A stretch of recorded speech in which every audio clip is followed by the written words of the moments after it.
qu'il me soit permis d'entrer et de remercier vivement le Collège de France et les organisateurs de cette journée pour leur invitation. En relais de la présentation d'ensemble qui précédait, celle d'Éric Langereau, c'est le domaine qui est à la fois sectoriel mais bien vaste du climat, de l'énergétique, des ambiances que Jean-Louis Cohen m'a demandé d'aborder. Je le ferai sur un mode plus signalétique, théorique et critique, en essayant de ne pas trop me laisser entraîner dans la rétrospective. Je prendrai pour point de départ et repère dans le temps l'année 72, qui est la première année de fonctionnement du Corda, conformément donc aux conclusions du rapport d'André Lichner-Rovisse. Faut-il rappeler que cette même année, 1972, Denis Meadows donne la teneur du rapport du Club de Rome et publie The Limits to Growth, alors que se tient à Stockholm la conférence dite du Sommet de la Terre.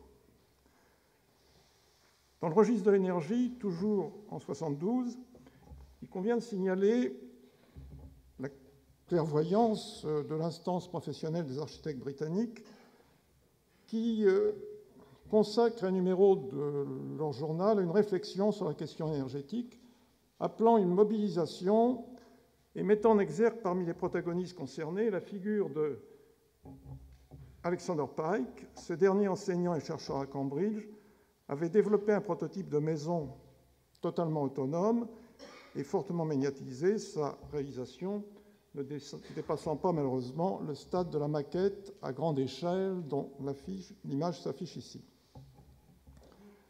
Sur fond de choc pétrolier, ces exemples viennent interférer avec la campagne de 1974 de René Dumont et l'apparition sur la scène politique de la question de l'écologie.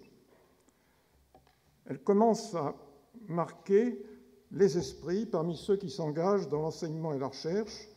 Les premiers appels d'offres du Corda en 1974 et 1976 entraînent un début de stabilisation des personnels, permettent l'émergence de quelques équipes qui se structurent à partir de thématiques de recherche bien identifiées. La carte qui suit localise celles plus directement impliquées dans les registres de la climatologie, de l'énergétique et de l'environnement. Le tour en est rapidement bouclé. Il s'agit du groupe ABC à Marseille, du Greco à Toulouse, du CERMA à Nantes, du Cresson à Grenoble. Deux noyaux effectifs plus réduits étaient actifs, l'un à l'ex-UP6, Georges et Jeanne-Marie Alexandrov, puis Pierre Lefebvre, un autre à Strasbourg, autour de Philomène Miller-Chagas. On verra que ce premier semis va connaître une réelle pérennisation dans les décennies qui suivront. Le numéro de septembre 1977 de l'architecture d'aujourd'hui, dirigé, vous le savez, par Bernard Huet, pose la question « Quelle architecture solaire ?» La réponse donne le privilège aux réalisations pionnières d'outre-Atlantique, celles de Steve Baer, de David Wright, d'Edward Mazria. À une échelle plus conséquente, au spectaculaire projet de centre informatique d'Emilio en base à Mexico City, avec son immense paroi photovoltaïque et son nuage protecteur. La revue met aussi en exergue les projets et projections de cité énergétique de Georges Alexandrov, mais il apparaît clairement que le versant français est pauvre en réalisation. À partir de 1978, les éditions marseillaises Parenthèse vont jouer un rôle actif dans la diffusion des principes de ce qui se définit alors comme architecture du solaire ou architecture bioclimatique. En regard de l'engagement dominant des premiers zélateurs sur l'habitat individuel, l'équipe de Nantes, où j'ai été directement impliqué, aborde plus nettement l'échelle urbaine. Elle prend surtout le parti du développement de l'appareillage numérique et du recours à une informatique encore bien rudimentaire pour traiter les questions d'ajustement climatique et solaire.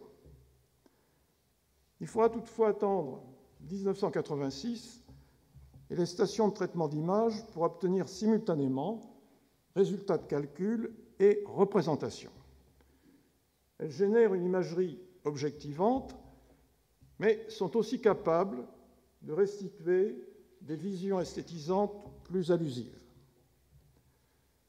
Les puissances de calcul allant croissant, la gamme des simulations solaires s'enrichisse par des évaluations des apports thermiques, des écoulements aérodynamiques, voire des phénomènes sonores. Ces travaux sont progressivement reconnus par la communauté scientifique des sciences dites dures. La logistique du collège ne permet pas de montrer qu'effectivement, on peut faire de la simulation numérique et de la sonorisation de synthèse avec les outils en question.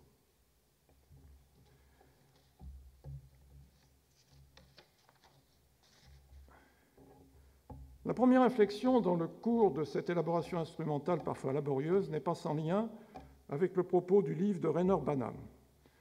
Elle nous amène à revenir au rivage de la discipline et conduit à mettre en œuvre notre outillage pour une relecture des édifices de la modernité.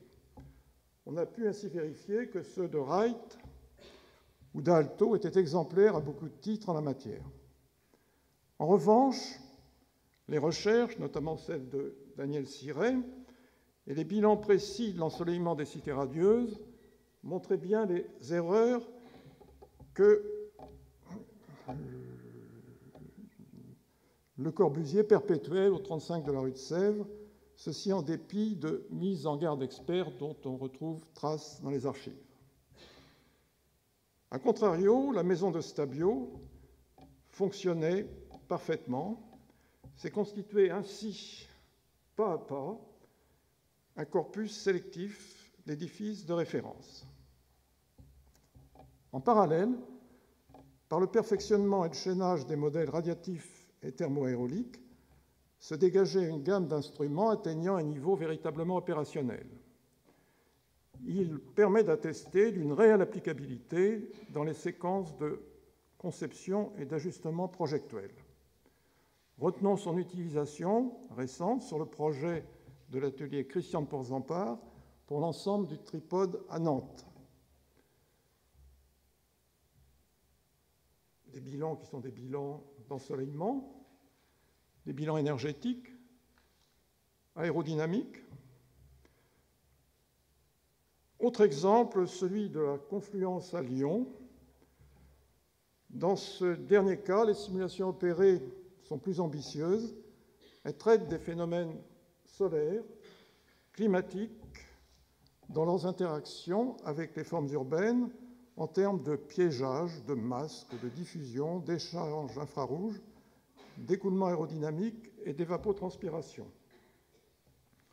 Elles permettent des bilans microclimatiques complets et l'évaluation énergétique précise par couplage avec un modèle thermique de l'incidence de la végétalisation des surfaces au sol. On pourra à juste titre objecter que ce genre de bilan opère sur des configurations déjà fixées, en aval des phases projectuelles de détermination de la forme. Il faudrait pouvoir développer plus longuement les outils de modélisation inverse qui ont cherché à battre en brèche cette limitation. Ce sont 12 thèses qui ont été soutenues sur la question depuis 1988. Donnons seulement ici trace d'un des maillons terminaux de cette chaîne que représente le travail de Vincent Tour.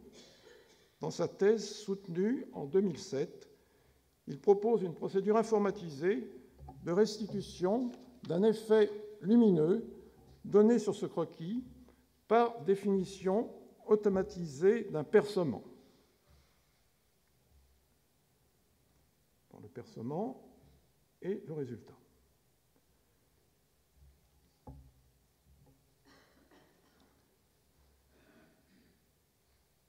En partenariat avec les ateliers Jean Nouvel et ses associés sur le projet du musée d'Abu Dhabi, Vincent Tour a appliqué sa méthode inverse pour proposer une répartition des percements de l'immense coupole qui vient couvrir l'ensemble et filtrer le rayonnement solaire en fonction d'un différentiel d'éclairement souhaité sous la coupole dans les espaces du musée. On pourrait multiplier les exemples de mise en œuvre de ce type d'instrument dans la sphère opérationnelle. La seconde mutation d'ampleur dans le cours de ces travaux est intervenue très précisément en 1991 lors du lancement par la direction de l'architecture des premières filières doctorales. Elle devait prendre appui sur les laboratoires des écoles.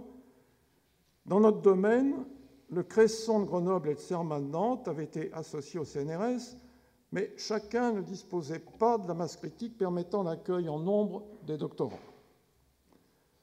Malgré l'éloignement géographique, le Bureau de la recherche imaginait une fusion et nous demandait de faire part d'eux sous l'égide des ambiances. Le terme était apparu en 1968 sous la plume de Roger Cadiergue, éminent spécialiste de génie climatique. L'union avait nécessité la mise en œuvre d'un dispositif pionnier de téléenseignement. Le CNRS venait conforter ce rapprochement, fédérant en 1996 les deux laboratoires dans l'unité mixte de recherche multisite ambiance, toujours active à ce jour. À la rencontre de la riche expérience du Cresson sur la socio-anthropologie de l'espace sonore et sur la méthodologie des enquêtes in situ, nous avons pris la bonne mesure de l'importance d'une prise en compte attentive du vécu multisensoriel à la confluence des courants de pensée, du pragmatisme, de la phénoménologie, à la lumière des travaux du psychiatre Ludwig Binswanger, élève de Jung, ami de Freud, féru de phénoménologie, il définit dans Le rêve et l'existence, j'ai une petite permutation, vous m'en excuserez dans ma projection, Paul Ricoeur devait apparaître après, mais vous l'avez vu et vous le connaissez. Donc Binswanger, féru de phénoménologie, définit dans Le rêve et l'existence un espace thymique, distinct de l'espace géométrique, marqué par des directions existentielles propres, également à l'espace onirique. Michel Foucault introduit en 1957 la première traduction en français de son livre.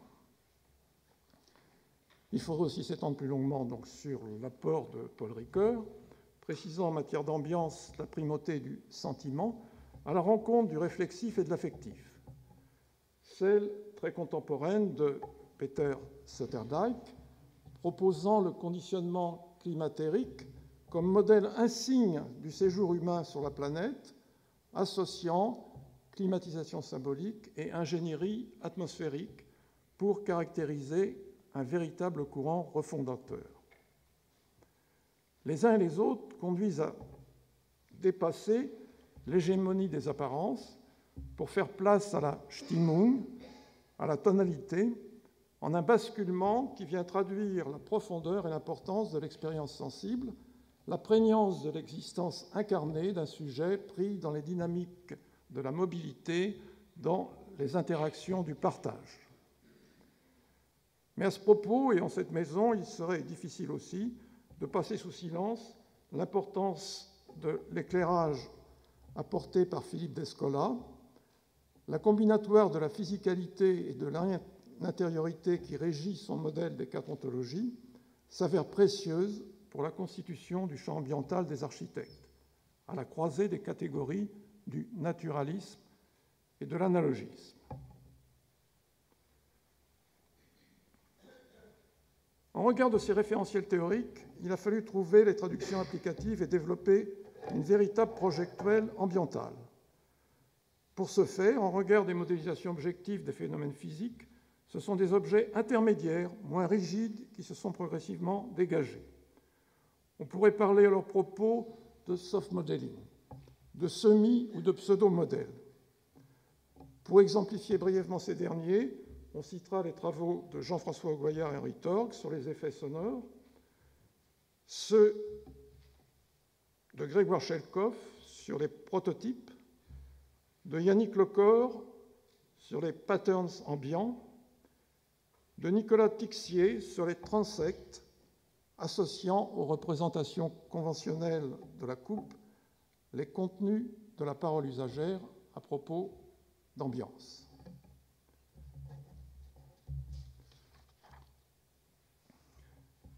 Mais faut-il souligner qu'en regard de ce prototypage instrumental et expérimental, les architectes se sont fait d'ores et déjà dans leur pratique les avant-courriers de cette exploration novatrice.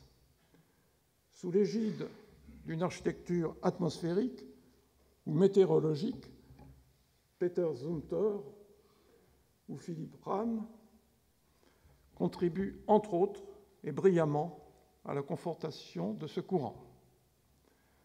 En termes d'action scientifique collective, il s'est structuré en 2008 sur le mode d'un réseau qui regroupe actuellement 35 laboratoires ou équipes internationales sur 3 continents.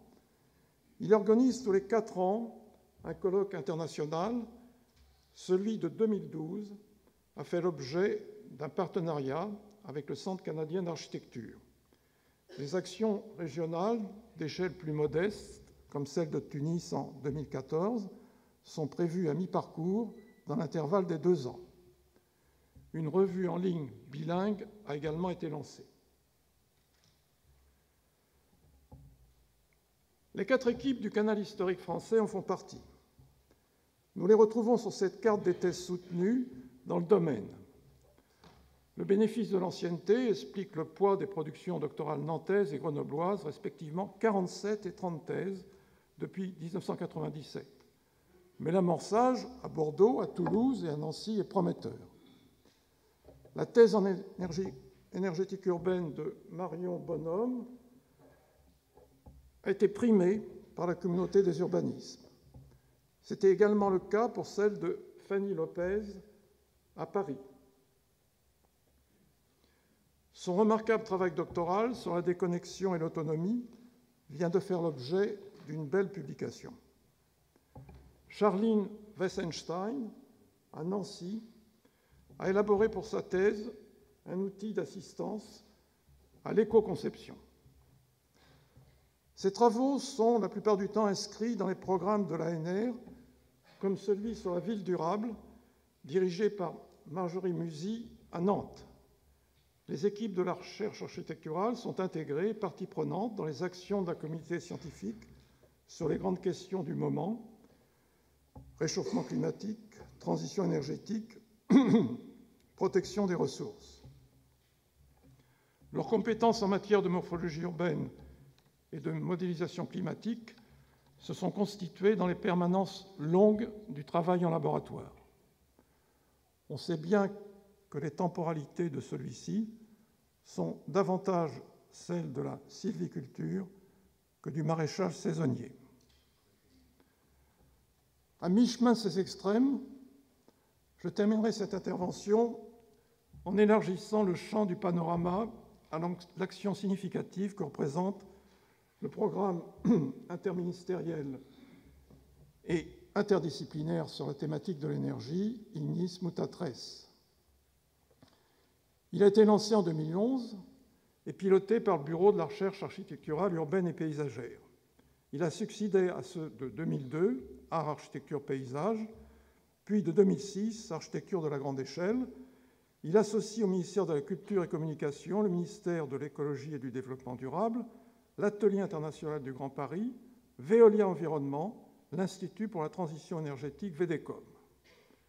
Le programme a organisé, sous forme d'appel à propositions, 3 sessions en 2011, 2012 et 2013 pour des recherches d'une durée de 2 ans, disons convenablement dotées. Seule la première session, qui a retenu 8 projets sur les 29 soumis, est actuellement achevée. La deuxième a permis de sélectionner 4 projets. Celui de Toulouse, sur la frugalité énergétique à Chandigarh, une recherche sur les figures de la performance énergétique à l'école de Paris-Belleville, tandis que la résilience énergétique de la dorsale est de Paris était traitée à l'école de Marne-la-Vallée et que la place de l'habitant dans la fabrication énergétique des écoquartiers faisait l'objet de la recherche conduite à Paris-la-Villette. Ce sont 5 projets qui viennent clore le programme en 2013, celui de Rennes sur les estuaires et l'énergie des marées, celui grenoblois et stéphanois traitant de la transition énergétique en milieu rural, enfin 3 projets portant sur le poids énergétique des mobilités à Strasbourg, à Paris-Malaquais et à la Sapienza de Rome en partenariat avec Paris-la-Villette. L'appel à propositions insistait sur la nécessaire ouverture internationale du programme et sur l'exigence d'implication active dans la pédagogie des écoles d'architecture. Les évaluations correspondantes devront porter sur la totalité des 3 sessions, mais on peut toutefois relever, en regard de la dominante des localisations régionales du noyau historique, un net rééquilibrage au bénéfice des écoles de la région parisienne. Revenons un temps sur la première session. Il est difficile de faire plus ici qu'un repérage à minima des équipes, des thématiques et des projets. Signalons aussi brièvement la recherche dirigée à Bordeaux par Serge Briffaut sur la relation entre énergie et paysage à propos des équipements hydroélectriques des montagnes de l'Europe du Sud. Toujours à Bordeaux, le travail comparatif de l'équipe de John Ken Fitzsimons sur la mobilité durable des métropoles de Bordeaux, Cincinnati et Curitiba. À Lyon, l'équipe animée par François Fleury visait l'amélioration de la cohérence énergétique et usagère des opérations de requalification d'un parc social de logements à Villeurbanne. À Montréal, une approche comparative avec Paris et Chicago abordait sous la férule d'Alena Prochaska le potentiel énergétique de la canopée urbaine des toitures. La question de la consommation énergétique urbaine parisienne était traitée selon une visée historique par l'équipe d'Emmanuel Gallo, tandis que la recherche sur les figures de l'entropie des métropoles transfrontalières était conduite à Versailles sous la responsabilité de Philippe Potier. Pour parachever cette énumération, concluons sur 2 projets qui traduisent une interaction fructueuse entre modélisation et activité projectuelle.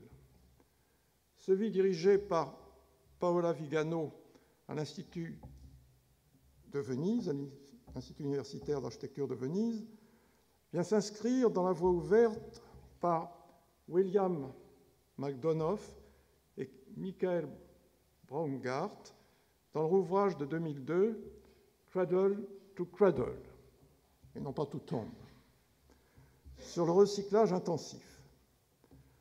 La recherche a donné lieu à des bilans comparatifs fouillés entre l'agglomération parisienne et la ville diffuse de la Vénétie.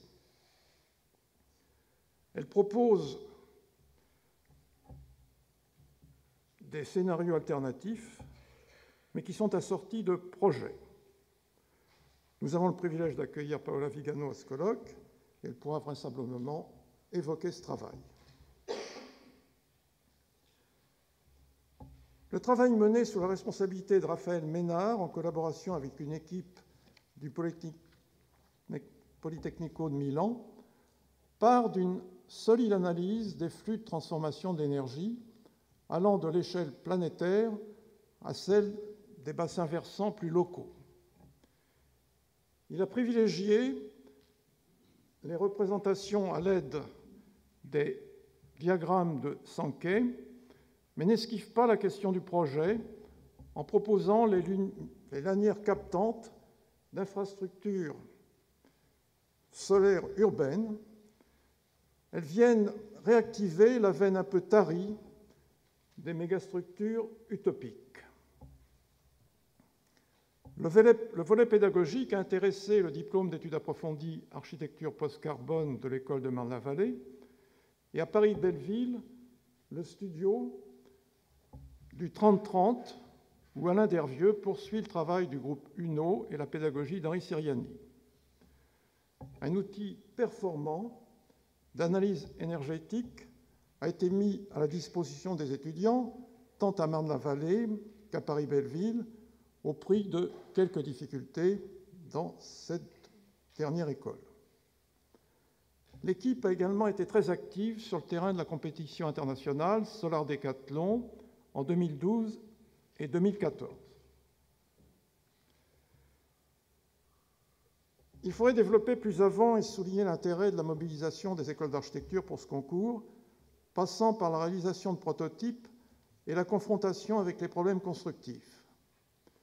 Il est l'occasion de collaborations stimulantes associant les écoles d'ingénieurs et bien sûr les équipes de recherche. les questions de densité et d'urbanité s'y font jour et mettent en cause certains travers du villagisme solaire.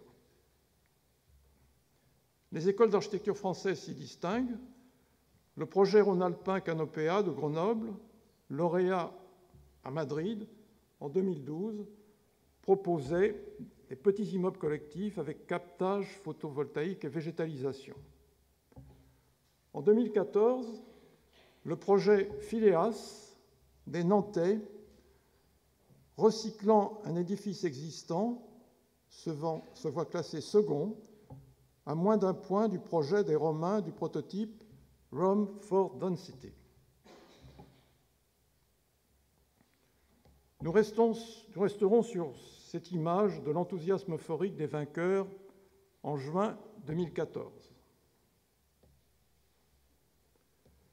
Un grand merci pour votre attention.